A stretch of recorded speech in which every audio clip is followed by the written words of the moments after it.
नमस्कार दोस्तों, आप सभी का इस बीपीएससी में स्वागत है। आज के इस विशेष सत्र में हमने एक बहुत इंफॉर्मेटिव टॉपिक को लिया है। भारतीय इतिहास में एक बहुत महत्वपूर्ण टॉपिक है और इसमें हम पॉटरी के इतिहास, है ना, pottery tradition in ancient India की बात करेंगे। पॉटरी मतलब मिट्टी का बर्तन। मिट्टी के बर्तन का इतिहास ये हमारे लिए बहुत ही इम्पोर्टेंट है। क्यों इम्पोर्टेंट है मिट्टी के बर्तन का इतिहास? देखो, बर्तन का इतिहास जब आप पढ़ोगे तो मनुष्य की यात्रा को एक डिफरेंट ढंग से आप समझने का प्रयास कर सकते हो। क्योंकि मनुष्य की जो यात्रा है, मानव की जो यात्रा है, उस यात्रा में बताओ, सबसे पहले मिट्टी का बर्तन का प्रयोग कब शुरू हुआ? आप में से कोई बता सकता है? आप शेयर करें, कमेंट करें और एग्जैक्टली आप बताएं कि भारत में सबसे पहले मिट्टी के बर्तन का प्रयोग कब शुरू हुआ।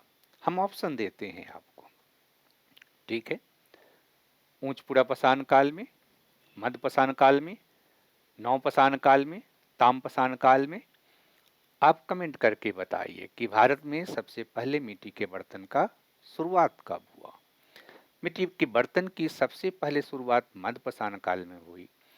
मध्य पसान के लोगों ने सबसे पहले हैंडमेड बर्तन का निर्माण करना शुरू किया, यानी हाथ से बर्तन का निर्माण किए, है ना। बाद में नौपाषाण काल में चाक निर्मित बर्तन का उपयोग होने लगा। नौपाषाण काल के बाद जो है भारतीय इतिहास में ताम्रपाषाणिक संस्कृति का जब आप अध्ययन करते हैं, जिसमें आहड़ संस्कृति है, मालवा संस्कृति है, कायथा संस्कृति है, नवादा संस्कृति है, सालवादा संस्कृति है, जोरवे संस्कृति है, यानी भारतीय इतिहास में जब आप ताम्रपाषाणिक संस्कृति के इतिहास को पढ़ेंगे और अगर आपने उनके पॉटरी को नहीं देखा, पॉटरी को नहीं पढ़ा, तो फिर आप जो है उनके इतिहास को ठीक ढंग से नहीं समझ पाएंगे। अब देखिए, ताम्रपाषाणिक जो संस्कृति है, ये भारतीय इतिहास में ताम्रपाषाणिक संस्कृति के 3 स्टेज हैं। पहला स्टेज तो सिंधु सभ्यता से पूर्ववर्ती है, पहले का है। मेहरगढ़ में नौपाषाण काल के बाद लगभग 5000 बीसी में ताम्रपाषाणिक संस्कृति का डेवलपमेंट होता है और मेहरगढ़ के लोग मिट्टी के बर्तन बनाते हैं जो नौपाषाणिक संस्कृति के मिट्टी के बर्तन से डिफरेंट है।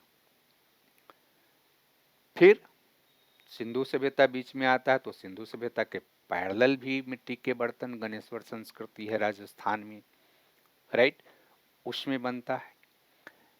तो सिंधु संस्कृति में भी मिट्टी के बर्तन बड़ा इम्पोर्टेंट थे और सिंधु सभ्यता के जो मिट्टी के बर्तन है उसकी सतह लाल थी, है ना।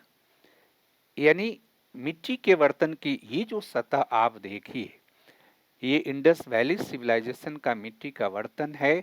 मैं सतह कर रहा हूं कि ये लाल है, चाक पर निर्मित बर्तन है और इस पे काले रंग से पेंटिंग बनाए गए हैं, यानी बर्तनों पर पेंटिंग का निर्माण। इतिहास की एक नई सूचना हमें मिल रही कि बर्तन पर किस तरह से पेंटिंग का निर्माण हो रहा है और बर्तन पर जो पेंटिंग का निर्माण हो रहा, उस पेंटिंग में किस चीज का निर्माण हो रहा। सोचने वाली बात है कि किस चीज की पेंटिंग बनाते हैं, है ना। तो दिलदार सांड जो कि बड़ा फेमस था, कुबरदार सांड जो है सिंधु सभ्यता में, तो ये कुबरदार सांड की पेंटिंग बनाते हैं। मछली के जो पंख है उसकी पेंटिंग बनाते हैं, राइट। ज्योमेट्रिकल पेंटिंग बनती है, आड़ी तिरछी रेखाएं बनती है, प्रतिच्छेदी वृत्त बनती है। तो पेंटिंग, इंडस सिविलाइजेशन के सिक्कों पर पेंटिंग की भूमिका बहुत बड़ी थी। अब देखिए कि जब वैदिक काल में हम प्रवेश करते हैं तो वैदिक काल के अंतर्गत 2 सब काल है, उपकाल है।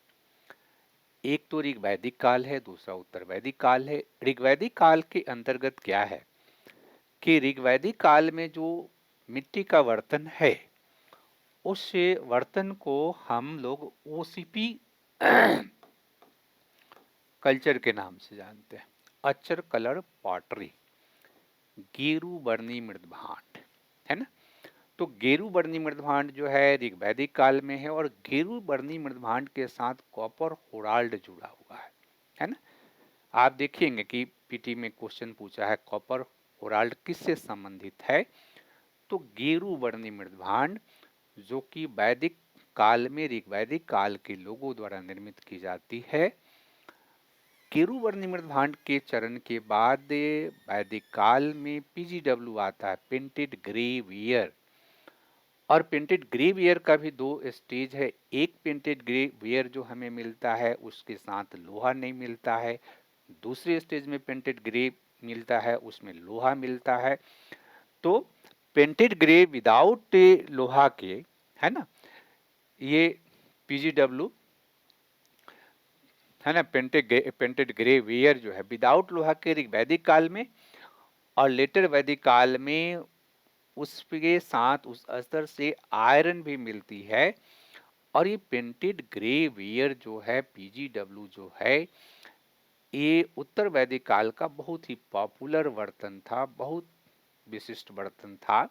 हालांकि इस काल में जनजाति भी रहते थे, ट्राइबल लोग थे, उनकी बर्तन ब्लैक एंड रेड वेयर हुआ करते थे, है ना, लाल काला बर्तन वो लोग प्रयोग करते थे। अगर वैदिक काल से आगे आप पढ़ेंगे तो महाजनपद का काल है ना।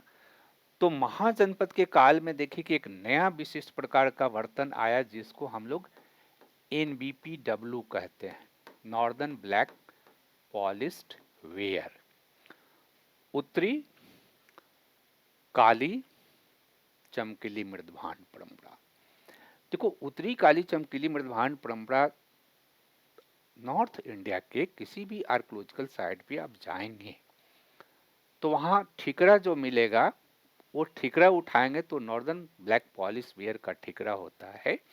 देखो नॉर्दर्न ब्लैक पॉलिश वेयर की विशेषता क्या है कि देखो ये एकदम लग रहा है धातु के जैसा लग रहा है आपको, और धातु के जैसा खनक भी इसमें होती है।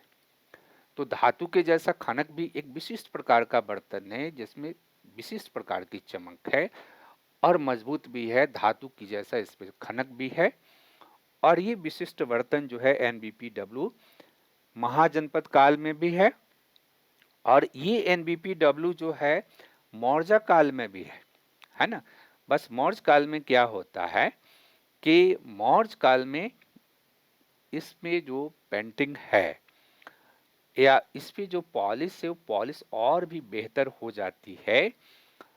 और इसके बाद अगर देखोगे कि गुप्ता पीरियड या पोस्ट मौर्य और गुप्ता पीरियड की जो पेंटिंग है वो विशिष्ट प्रकार के बर्तन पर पेंटिंग दिखाई देने लगते हैं। और ये पेंटिंग जो है डेकोरेटेड पेंटिंग यहाँ पर हमें दिखाई देती है मिट्टी के बर्तनों पर। तो मिट्टी के बर्तन जो इसी समय जो मौर्य लेटर मौर्य पीरियड में आप देखो कि रोमन लोग आते हैं साउथ इंडिया में व्यापार करने के लिए। अरिकमेडु में उत्खनन जो हुआ है उस अरिकमेडु के उत्खनन से रोमनों का मृदभांड मिलता है जिसको हम लोग एरिटाइन मृदभांड कहते हैं। तो मिट्टी का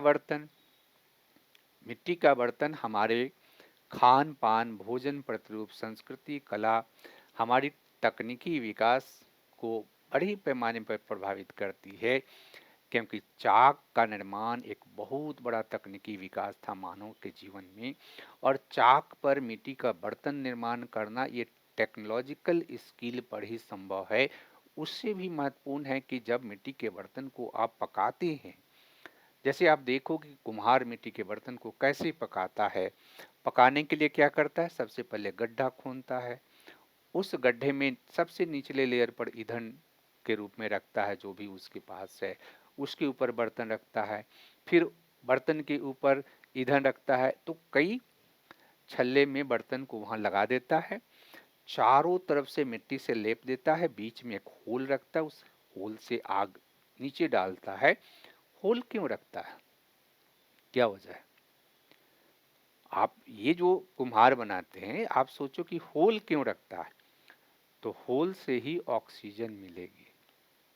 इसकी समझ मैंने पहले भी वीडियो में बताया है कि इसकी समझ नौपाषाणिक काल के मानव को ही हो गई थी। ये तकनीकी विकास को रेखांकित करती है, ये खान पान की आपके प्रतिरूप को रेखांकित करती है, आपकी कला को रेखांकित करती है, आपकी सोच को रेखांकित करती है। तो इस तरह से आज हम लोगों ने चर्चा किया मिट्टी के बर्तन को। और अगर आपको ऐसी वीडियो चाहिए तो आप इसको शेयर करें, लाइक करें और ग्रुप में शेयर करें, ताकि हमें और भी इससे बेहतर वीडियो ला करके आपके ज्ञान को भी बढ़ाएं और आपको सटीक नॉलेज प्रदान करें। Thank you.